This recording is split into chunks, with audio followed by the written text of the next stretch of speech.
Ever tried to do something that sounds simple until you actually try it? Like it seems easy in your head, no pressure, no big deal.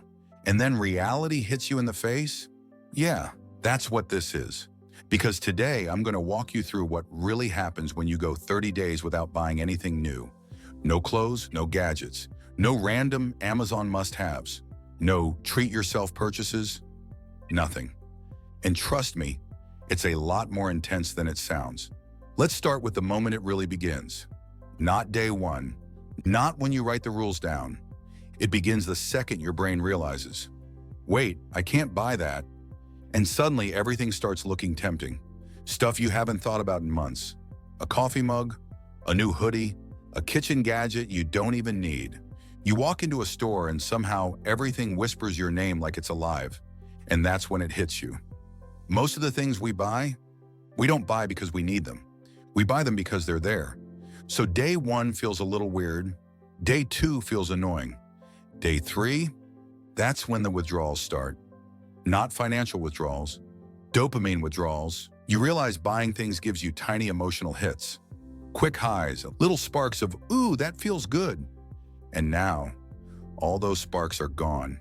It feels like scrolling through your phone with the Wi-Fi turned off. Everything's there, but nothing works. And then something interesting happens. Somewhere around day 5, your brain quiets down. You stop thinking about buying. The noise fades. You start noticing what you already have. It feels like cleaning out your entire mind. Suddenly, your closet looks different. Not empty, but full. Your kitchen looks full. Your shelves look full. Your life looks full. And for the first time, you start asking a question you probably haven't asked in years. Why do I keep buying more? By week 2, the transformation becomes real. You start getting creative. A torn jacket, you sew it. A loose screw, you fix it. Craving something new to wear? You start putting together outfits you haven't worn in months. Your house starts feeling like a playground instead of a shopping list. You're not deprived, you're resourceful. And there's a big difference. Somewhere in the middle of all this, you begin to notice money. Not the money you spend. The money you don't spend. It sits there. It piles up quietly and it feels powerful. Not in a look how rich I am way. More like, this is what it feels like to be in control. But don't get it twisted. This challenge isn't a straight line upward. There are moments where it punches you in the stomach, like when a friend asks you to go shopping with them, or when a huge sale pops up, or when you see something you've wanted for years, finally on discount, and you have to walk away. Those moments hurt, they really do. But here's the wild part.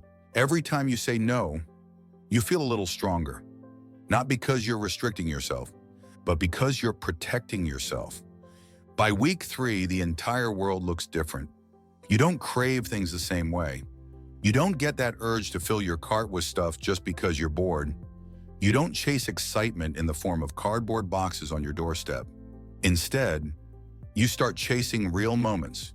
You repair, reuse, rediscover.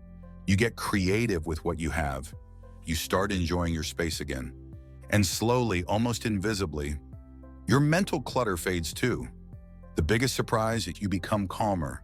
There's something about stepping off the consumption treadmill that feels like standing still while the rest of the world is sprinting. You realize most people buy things not because they want them, but because everyone else buys things. And when you stop, you see how noisy the world really is. The ads, the pressure, the comparisons, the constant invisible push to buy more, more, more. It all feels unnecessary. Then comes day 20, a turning point, because by now you don't even miss buying things. In fact, you kind of dread going back to it.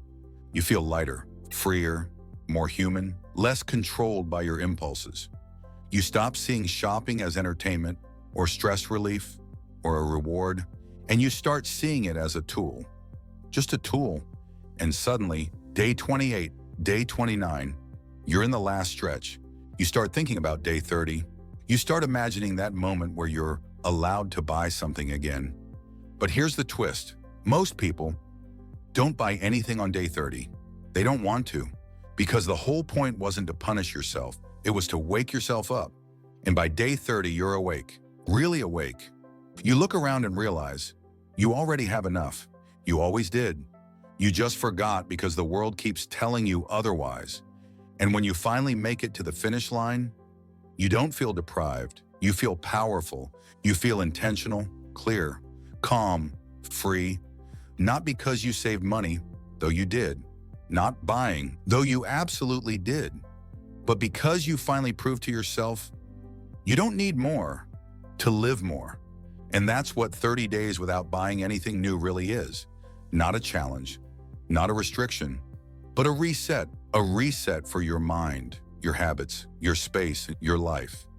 If you found this story inspiring and you want more ideas about minimalism, frugality, and living better with less, make sure to subscribe in the next one, and I'll see you